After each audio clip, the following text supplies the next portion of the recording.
Dear friends, টিনার video দেখলাম। টিনার ভিডিওর লাস্টের দিকটা আগে মেনশন করি। যেটা ভাল লেগেছে খুব, সেটা হচ্ছে যে টিনা আর টিনার কাকার এই যে সুন্দর একটা বন্ডিং, একটা পারিবারিক বন্ধন, সব কিছুতে একজন একজনকে হেল্প করে এগিয়ে যাওয়া। পরিবার তো তাকেই বলে। অ্যাকচুয়ালি সমাজ ব্যবস্থাটাও কিন্তু তাই, জানেন, মানুষে মানুষে এই যে বন্ডিং, এই বন্ডিংটা গড়ে তোলার জন্যেই কিন্তু সমাজ হয়েছে। ঠিক আছে, একজন একজনকে হেল্প করে, এবং মানে শুধু সামাজিক দিক থেকে নয়, মানে ব্যবসায়িক দিক থেকেও। ধরুন একটা কোনো মিষ্টির দোকানের পাশেই কিন্তু আপনি দেখবেন চিনির দোকান আশপাশেই গড়ে উঠেছে, মানে কোনো একটা গ্রসারি শপ গড়ে উঠেছে। ওই মিষ্টির দোকানের সঙ্গে ওই চিনির দোকানি যে মানে গ্রসারি শপের যে মালিক, তার ভেতর ভেতর অনেক সময় একটা ব্যবসায়িক সম্পর্ক গড়ে ওঠে, যে তোমার দোকানে আমি চিনি সাপ্লাই দেবো।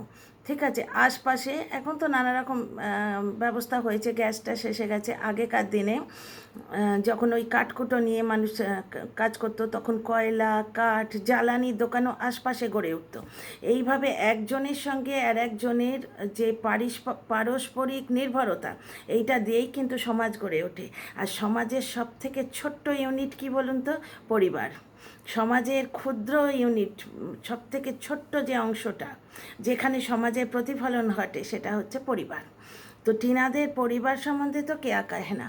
শাশুড়ি, বৌমা এবং শাশুড়ির শাশুড়ি, 3 প্রজন্ম সুখে শান্তিতে এক জায়গায় রয়েছে। পুরো পরিবারটাই, মানে পুরো পাড়াটাই প্রায় টিনার পরিবার। আর এমনিও শুনেছি দর্শক বন্ধুদের কাছ থেকে, এদিক ওদিক থেকে, যে পাড়ায় নাকি টিনার বাবার বিরাট একটা, কি বলবো, একটা দবদবা বলে না, এর বাংলা কথাটা কি বলে, পাড়ায় টিনার বাবার ইমেজটা কিন্তু খুব ভালো, খুব বড় একটা, মানে বিগ পার্সোনালিটি হিসেবে ওনার একটা সুনাম রয়েছে। লোকের আপদে বিপদে গিয়ে দাঁড়ান। সুতরাং মেয়েটাও ঠিক সেই রকম তৈরি হয়েছে। এবং তুমি যেরকম বলে না, আপ ভালা তো জগৎ ভালা, তুমি যদি ভালো হও পুরো পৃথিবী কিন্তু তোমার জন্যে ভালো। আর তুমি যদি খারাপ হও, পৃথিবীতে সোনা সোনা দিয়ে বাঁধিয়ে দিলেও তোমার সেখানে ভালো লাগবে না। তো যাই হোক, টিনার ক্ষেত্রেও তাই। অশৌচের সময়ও আমরা কি দেখেছিলাম, ছোট ঠাম্মির দেহান্তের সময় পুকুর বাবা মা হিসেবে দাঁড়িয়েছিলেন টিনার বাবা মা, একসঙ্গে অশৌচ পালন করা, গায়ে গতরে পালন করা।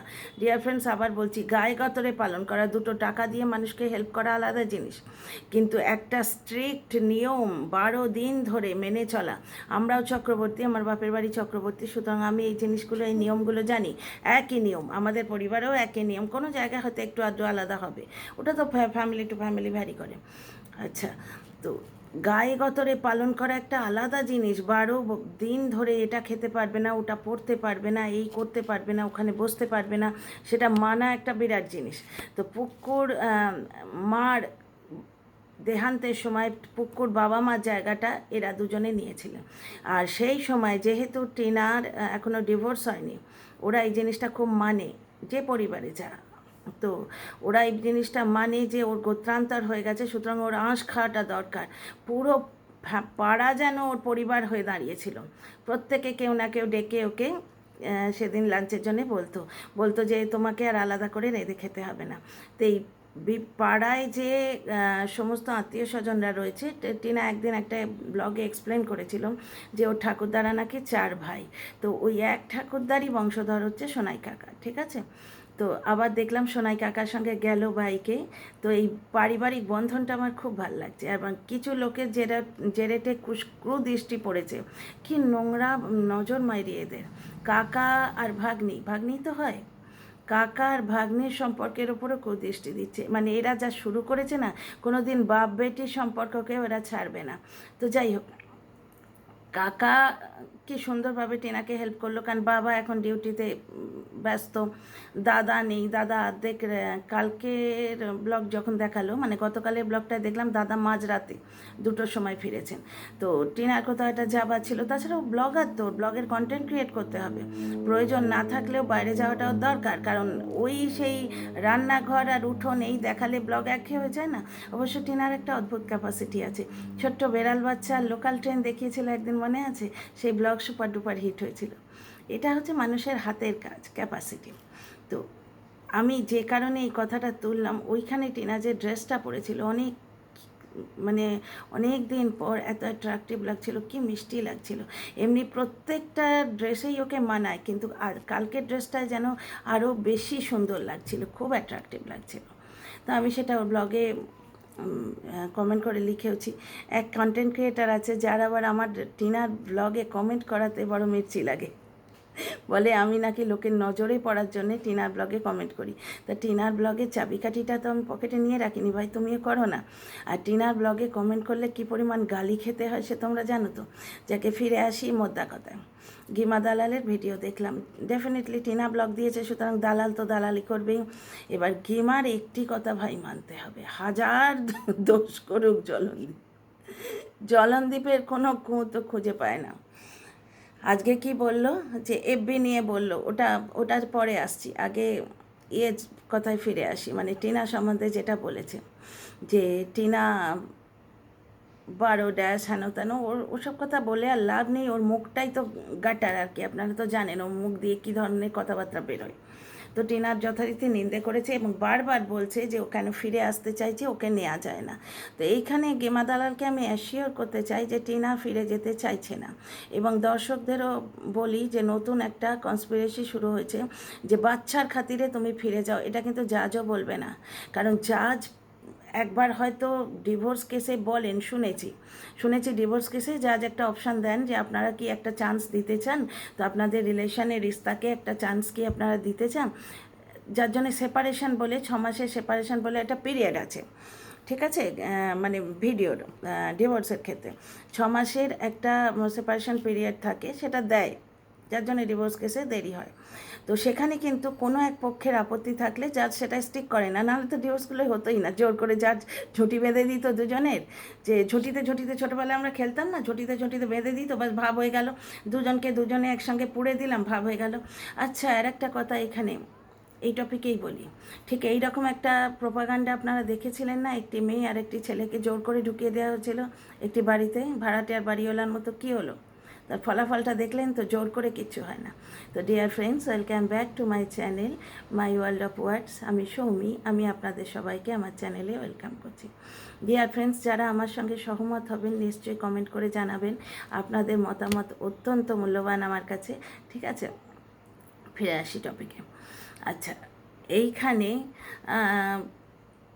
আচ্ছা, গেমা দালালের আজকের ভিডিওটা এবং এর আগের ভিডিওটা দেখলাম, গালিগালাজটা কম করেছে, যার জন্য দেখা গেল, এবং ওই নোংরা কথাগুলো বলেনি, যেগুলো বলে ও বমি উঠে আসে, যেগুলো দেখলে সেগুলো বলেনি। একটা অন্য জিনিসের গন্ধ পাচ্ছি, কেমন যেন একটা সেটিং গন্ধ আসছে, আপনারা শোকে দেখবেন, শোকার দরকার হবে না, ভিডিওটা দেখলেই একটা অদ্ভুত সেটিংয়ের গন্ধ পাচ্ছি। ওয়াইটিটা কি নোংরা জায়গা হয়ে গেছে, মানে আগেও হয়তো ছিল, আমি নতুন তো, এই নোংরামোগুলো এখন নতুন আমার চোখে পড়ছে, বুঝতে পারছেন। আর একটা কথা, মানুষ এই যে কিছুদিন আগে ওই খেঁকি তো বলে, ওকে খেঁকি বলেছিলাম, যে আমরা একটা কন্টেন্ট চুজ করি, কেউ পজিটিভভাবে করে, কেউ নেগেটিভভাবে করে।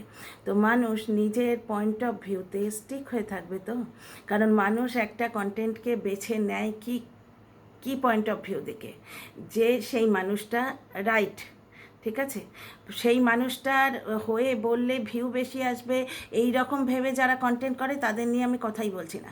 জেনারেলি যে মানুষের একটু এথিক্স আছে, যে মানুষের রাইট রং বোধ আছে, সে কন্টেন্ট কিভাবে চুজ করে, না এর ওপর অন্যায় হয়েছে, এর ওপর অত্যাচার হয়েছে, আর এই লোকটা অত্যাচার করেছে, দর্শকরাও সেটা বোঝেন, ঠিক আছে। এবার এইভাবে তো মানুষ একটা বিচার করে তার কন্টেন্টটা চুজ করে। এবার ধরো এই দিকটা আমি রং বুঝলাম, এই দিকটা রাইট, তার রাইট যে তার একদম মেজার ফল আউট যতক্ষণ না হবে ততক্ষণ তো আমি তাকে রাইটই মানব। আমি আজ এ রাইট কালো রাইট, আজ এ রং কালো রং, এই রং করতে থাকলে তাহলে আমার মানসিক সুস্থতা নিয়ে লোকের একটু সন্দেহ হবে না? দর্শক বন্ধুরা তো কনফিউজড হয়ে যাবে, তাই না? আচ্ছা, টিনার পাশে কিছু সংস্থা এসে দাঁড়িয়েছিল, আমি আপনাদের আগেই বলেছি।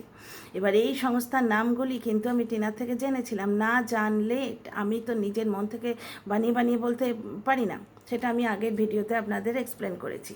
ঠিক আছে, তো দর্শক বন্ধুদের কারেক্ট কথাটা তো আমাকে বলতে হবে। দর্শক বন্ধুদের কনফিউজ কেন করব? তো সেই জন্যে কারেক্ট নামগুলো কিন্তু আমি টিনার থেকে নিয়েছিলাম। ঠিক আছে, এবং আমি ওকে জিজ্ঞেস করেছিলাম যে কোন কোন সংস্থা তাহলে তোমাকে হেল্প করছে, তো তাদের নাম নিয়ে আমি আপনাদের ইনফরমেশনটা দিতে এসেছিলাম, কারণ আপনাদের ইনফরমেশন জানানোটাও আমার একটা কাজের মধ্যে পড়ে, প্রুফ দিয়ে যেটা জানাতে পারবো। কিছু কিছু জিনিস ব্লগে বলতে পারা যায় না বলে সেই ইনফরমেশনগুলো বলতে হয়, এটা কিন্তু কুটকচালি নয়। ঠিক আছে, তো দর্শকদের রাইট ইনফরমেশনটা দিতে আমি কিছু সংস্থার নাম আপনাদের বলেছিলাম। ঠিক আছে, এবার সেই সংস্থাগুলি যে টিনার পাশে এসে দাঁড়িয়েছেন তার প্রমাণ কিন্তু আপনারা পেয়েছেন। কিছুদিন ব্লগে বাচ্চা দেখানো বন্ধ হয়ে গেছিলো কেন? একটি চাইল্ড ওয়েলফেয়ার বলে একটি সংস্থা আছে, সেখান থেকে ফোন গেছিলো। তাহলে বুঝতেই পারছেন সেই সংস্থাটিকে নক করা হয়েছে নিশ্চয়ই, তবেই তো তারা বাচ্চার ব্যাপারে ছানবিন করেছে, খোঁজ খবর করেছে। আচ্ছা ডিয়ার ফ্রেন্ডস, এখানে ফিরে আসি গিমা দালালের কথায়। গিমা দালালের ভিডিওটা দেখে অদ্ভুত একটা সেটিং গন্ধ পেলাম। যারা গিমা দালালের ভিডিও দেখেন না তারা আমার থেকে শুনে নিন, কিরকম অদ্ভুত একটা গেটিংয়ের গন্ধ কিন্তু আমি পাচ্ছি। বুঝতে পারছেন, কিছুদিন পরে মানে প্রকাশ হয়ে যাবে, কিছুদিন পরে আপনি প্রকাশ হয়ে যাবে। এই জিনিসগুলো কখনো ঢাকা থাকে না। দেখতে পাচ্ছেন তো ওয়াইটিতে কত কিছু আস্তে আস্তে আপনি প্রকাশ হয়ে যাচ্ছে। মানুষ কীরকমভাবে নিজের অসুস্থ মানসিকতার প্রকাশ নিজে দিচ্ছে, অসুস্থ মানসিকতার প্রমাণ নিজে দিচ্ছে। আচ্ছা, এইবার ফিরে আসি আবার টেনার ব্লগে। আচ্ছা, সেবক দাদাকে নিয়ে দুটো কথা আগে বলে নিই। ডিয়ার ফ্রেন্ডস, টিনা বিভিন্নভাবে তার ছেলেকে ফিরে পাওয়ার চেষ্টা করছে। আইনের হাত ধরে সে 7-8 মাস ট্রাই করেছিল, আইনিভাবে সে পায়নি। ঠিক আছে, কাস্টাডি কেস যেটা, সেটা আগের ভিডিওতেও আপনাদের বলেছি, কাস্টাডি কেস নিজের জুডিশিয়াল ক্ষেত্রতেই করতে হয়। নিজের জুডিশিয়াল ক্ষেত্র মানে লোয়ার কোর্ট। এবার লোয়ার কোর্ট টিনার ক্ষেত্রে হচ্ছে বসিরহাট। এবার বসিরহাটে 8 মাস ধরে লড়াই করে টিনা কিন্তু কোনো সফলতা পায়নি। কারণটা এখন জগজাহির, আমার বন্ধুরা তো খুব ভালো করেই জানেন কারণটা কি। তো সুতরাং টিনার এখন উচ্চ আদালতে যাওয়া ছাড়া কোনো বিকল্প নেই, এবং উচ্চ আদালতে যাবার রাস্তাটা সেবক দাদা দেখিয়েছেন। প্লাস সেবক দাদা আরও অনেক কাজ করেছেন, সেগুলো আপনারা জানতে পারবেন ক্রমশ প্রকাশ্য। এইবার ব্যাপারটা হচ্ছে টিনা সমস্ত অপশানকেই একটা ট্রাই দিতে চায়। টিনা একটা মা, তার বাচ্চাকে সে কীভাবে মানুষ করবে সেটা সে জানে। ঠিক আছে, তার বাচ্চাকে সে কিভাবে ফিরে পাবে সেইটার জন্যে সে যেদিকে সম্ভব, যেদিক থেকে একটু আশার আলো দেখছে ও সেই দিকে যাবার চেষ্টা করছে। আইনের হাত ধরে লোয়ার কোর্টে অতিরিক্ত ভালোবাসায় সবাই পিছলে গেল দেখে ও যখন অন্য একটা অপশান পেয়েছে সেই অপশানটায় ট্রাই দিচ্ছে।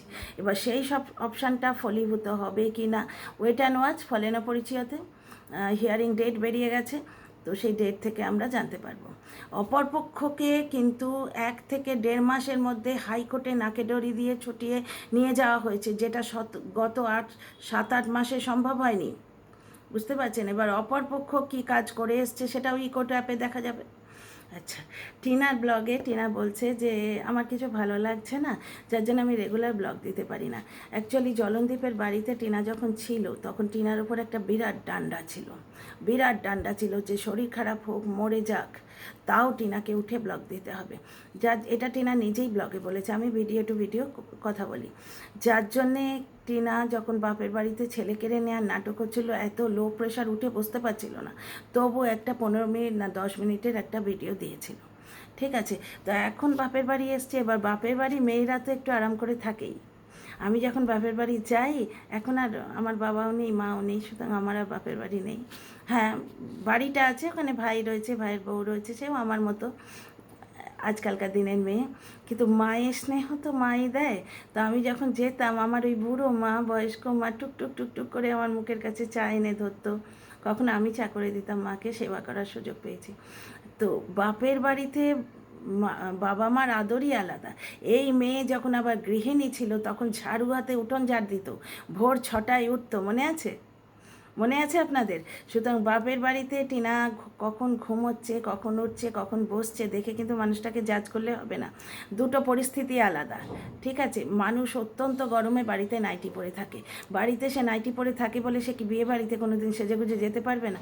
এক্ষুনি বলা হবে বাড়িতে তো নাইটি পরে আছো, তা নয়। পরিস্থিতি অনুযায়ী মানুষ ব্যবহার করে। ওই মানুষ যখন গৃহিণী হবে, যখন মার শরীর খারাপ হয়েছিল, আচ্ছা আমি তো ভুলে যাচ্ছি, অত দূর যাবারই দরকার কি, যখন মার শরীর খারাপ হয়েছিল টিনা হাল ধরেনি? টিনা কি সুন্দর সেই মার মুখে অরুচি হয়েছিল, গরমের সময় মানে জ্বর হলে একটা অরুচি মতো হয় না, তখন মাকে সেই গোলা রুটি বানিয়ে খাইয়েছিল, ঘরদোরের সমস্ত কাজ, জুতো সেলাই থেকে চণ্ডীপাঠও করেছিল। কিন্তু সেই গুটন ঝাড় দেওয়া থেকে সব দেখেছো তো তোমরা, ভোরবেলায় উঠে পুরো বাড়ির কাজ করেছিল। তখন প্রয়োজন ছিল করেছে, এবার প্রয়োজন নেই, শুধু শুধু আমি খুব কাজ করছি জিন্দাবাদ জিন্দাবাদ, মানে গৃহবধূ জিন্দাবাদ, খেটে মরি, কিচ্ছু নেই, কোনো কাজ করার প্রয়োজনই নেই। শুধু শুধু একটা ঝাঁটা নিয়ে পরিষ্কার জায়গাটা এরকম এরকম করে ঝাড়ু দিয়ে ব্লগে দেখাচ্ছি, ও তো লোক ঠকানো, ও তো দর্শক ঠকানো, তাই না? এখন ওর প্রয়োজন নেই, ও শুয়ে বসে আছে, যে সময়টা ওর ইচ্ছে করছে ও শুয়ে বসে আছে, ঠিক আছে? আমাদের যেদিন প্রয়োজন থাকে না আমরা কোনো দিন বাড়িতে অলসভাবে কাটাই, আবার যেদিন প্রয়োজন থাকে সেদিন ভোর 4টে থেকে উঠে লেগে যায়, ঠিক আছে না? পরিস্থিতি অনুযায়ী মানুষ বিহেভ করে, ঠিক আছে? আচ্ছা, আর টিনার ব্লগে আর একটা জিনিস যেটা দেখলাম সেটা হচ্ছে মা ঠাকুমার বন্ডিং তো বরাবর দেখতে পাই, আজকেও তাই দেখতে পেলাম, এবং মা আর বৌদির বন্ডিংও দেখতে পেলাম, এবং বৌদি এবং টিনার বন্ডিং দেখতে পেলাম। এটা পিওর পারিবারিক ব্লগ। তো সোশ্যাল ইনফ্লুয়েন্সার হিসেবে টিনা 100% পায়, সেটা তো আমি এর আগে বহুবার বলেছি। এবং বাচ্চা এসে গেলে সেই বাচ্চা মায়ের এই যে সুন্দর একটা পারিবারিক বন্ধন, এই বন্ধনের ছত্রছায়ায় খুব সুন্দরভাবে মানুষ হবে। দেখো, একটা নারীর অনেক রকম রূপ আছে, মেয়ে, মা, গৃহিণী, ঠিক আছে? যখন যে রূপের প্রয়োজন হয় মেয়ে সেইভাবে বেরিয়ে আসে।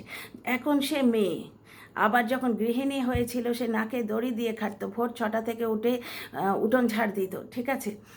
তারপরে সংসারের সমস্ত কাজ করে ব্লগিং করতো, এডিটিং করতো, থাম্বনেল দিত, একদিন রাত্রি 4টে অবধি কাজ করেছে, যেটা সুযোগ ওই লোকটা নিয়েছিল, বললো না 12টার সময় ওঠে না 10টার সময় ওঠে, একটা ভিডিওতে বলেছিল। আমরা দেখেছি সংসারের সমস্ত কাজ সে করতো কুকিং শোয়ের মতো, শাশুড়ি শুধু খুন্তিটি নাড়তো, যার জন্যই তো সেই পাটরানিটি চলে আসার পর শাশুড়ির দুরবস্থা দেখো, শরীরের দুরবস্থা দেখো। আচ্ছা, ওই বাচ্চা যখন টিনার কাছে আসবে তখন সেই বাচ্চাকে স্কুলে দিতে ভোরবেলা দৌড়তে হবে, ওয়ার্কআউট করেই সে দৌড়বে। ছোট্ট মেয়ে, সে তার জীবন এনজয় করবে, ওয়ার্কআউট করছে বলে সে একবারে সেই সারাটা দিন শুধুমাত্র সেই হব্বিসি করার মতো যা যা লিখে দিয়েছে তা খাবে, তা তো নয়। ওয়ার্কআউট করছে যখন প্রয়োজন। এই তো কাল না পরশু দেখলাম রাত্রিবেলা ডিনার করলো না, কিন্তু ওটস খেলো। ওটস হচ্ছে কি বলে ওটাকে, ওয়েট লসের একটা বিরাট বিরাট মানে সাবস্টিটিউট ফুড, স্টেপল ফুড, মানে কার্বোহাইড্রেট, রুটি এবং ভাতটা তুমি যদি অ্যাভয়েড করো, ওটা স্টেপল ফুড, তো ওখানে কার্বোহাইড্রেট আছে, কার্বোহাইড্রেট কিন্তু ফ্যাট লস করতে হেল্প করে। কার্বোহাইড্রেটটা তুমি যদি না নাও, আমি মাঝখানে করেছিলাম কিটো ডায়েট করতে গিয়ে সে মানে ভয়ঙ্কর কাণ্ড হয়েছিল, কারণ আমাদের মধ্যবিত্ত সমাজে কিটো ডায়েটের যে সাবস্টিটিউট ফুড সেটা পাওয়া খুব মুশকিল, রেগুলার জোটানো খুব মুশকিল। শুধু ফলাহার করে মানুষ বাঁচতে পারে না, এনার্জি লাগে, এনার্জির জন্যে তোমার যারা আমরা নন ভেজিটেরিয়ান ছোটোবেলা থেকে আমাদের ননভেজ আইটেম লাগে, ঠিক আছে? তো নানা রকম ব্যাপার আছে, আমার কথা এখানে বলতে আসেনি। তো টিনা ওয়ার্কআউট করছে, তার সঙ্গে সঙ্গে নিজের জীবনটাও উপভোগ করছে, কখনো কখনো একটা আলুর চপ খাচ্ছে, তাতে মহাভারত এমন কিছু অশুদ্ধ হয়ে যায় না। আচ্ছা, যখন প্রয়োজন ও কিন্তু ওটসের খিচুড়ি খাচ্ছে রাত্রিবেলা, ও আর ঠাম্মা দুজনে মিলে। ঠাম্মার বয়স হয়েছে, একটু হালকা খাবার খেলে ওনার মানে শারীরিক সুস্থতা বজায় থাকে। তো কিটো ডায়েট করতে এই ওটস খেতেও টেনাকে দেখেছি, আর একটা আলুর চপ খেলে তার একবারে ওয়েট 1 কুইন্টাল বেড়ে যায়, তাও নয়। তো মেয়েটা জীবন উপভোগ করছে, ছেলের পাওয়ার লড়াই লড়ছে, একটা রাস্তা সে নিয়েছে, দেখা যাক এতে কি হয়। 7-8 মাস ধরে তো ঘষছে, কোনো সুযোগ মানে সাফল্য পায়নি এখানে, তবু অন্তত হাইকোর্ট অবধি নিজে দৌড়েছে এবং প্রতিপক্ষকে নাকে দড়ি দিয়ে হাইকোর্ট অবধি টেনে নিয়ে গেছে। তো একটা সাফল্য তো এইটুকু অন্তত পাওয়া গেছে, সাফল্যের দোরগোড়া অবধি পৌঁছে গেছে। এইবার বাকি জিনিসগুলো ক্রমশ প্রকাশ্য সেই বলবে, ধীরে ধীরে বলবে, ঠিক আছে? ওর ব্লগে আপনারা জানতে পারবেন। 22 তারিখে ডেট আসছে, দেখা যাক তার কি ফলাফল হয়। এই রাস্তায় টিনা যদি বাচ্চা না পায় অন্য রাস্তা দেখবে। ভারতীয় আইন কিন্তু মাকে পুরোপুরি সুযোগ দেয়। আর একটা কথা আমি বারবার বলছি, আইনের থ্রু দিয়ে টিনা যদি বাচ্চা নাও পায়, না পাবার চান্স 1%, কারণ ভারতীয় আইন বলে মাইনার বাচ্চা মায়ের কাছেই যাবে, কারণ বাচ্চা যে মায়ের প্রয়োজন, ঠিক আছে? তো বাচ্চার প্রয়োজন, মায়ের প্রয়োজনটা বাদই দাও, এখানে মা তো অ্যাডাল্ট মানুষ, বাচ্চার প্রয়োজন এটা। আচ্ছা, অন্য রাস্তা সে দেখবে। আচ্ছা, দ্বিতীয় কথা হচ্ছে এটা একটা ট্রাই, এই রাস্তাটাও একবার নিল, যদি পেলেও ভালো, না হলে অন্য রাস্তা দেখবে। আর একটা কথা হচ্ছে কোর্টের থ্রু দিয়ে ধরুন একটা হাইপোথেটিক্যাল সিচুয়েশন, একটা কাল্পনিক সিচুয়েশন, কোর্টের থ্রু দিয়ে লড়াইয়ে টিনা হেরে গেল, ঠিক আছে? কাস্টাডি সে পেল না। কাস্টাডি যদি নাও পায়, বাচ্চার প্রতি তার কিন্তু অ্যাক্সেস থাকবে, সে ফোন করতে পারবে, সে দেখা করতে পারবে, ভিডিও কলে চ্যাট করতে পারবে। কোর্ট কোনো পক্ষকেই একদম নিরাশ করে না, কিন্তু এখন যেমন ও বাচ্চার একদম মুখ দর্শন করতে পারছে না, শুধুমাত্র ছেলের ফটো দেখে কাঁদে বা নিজের ছেলের ভিডিও দেখে কাঁদে। সুতরাং এই জিনিসটা তো বন্ধ হবে, এটাও একটা বিরাট পজিটিভ লক্ষণ। কিন্তু তবু মনে প্রাণে চাই মায়ের কোলে বাচ্চা ফিরে আসুক, কারণ শিশুরা মাতৃ করেই সুন্দর, বন্যেরা বনে সুন্দর, শিশুরা মাতৃ করে। See you in the next video.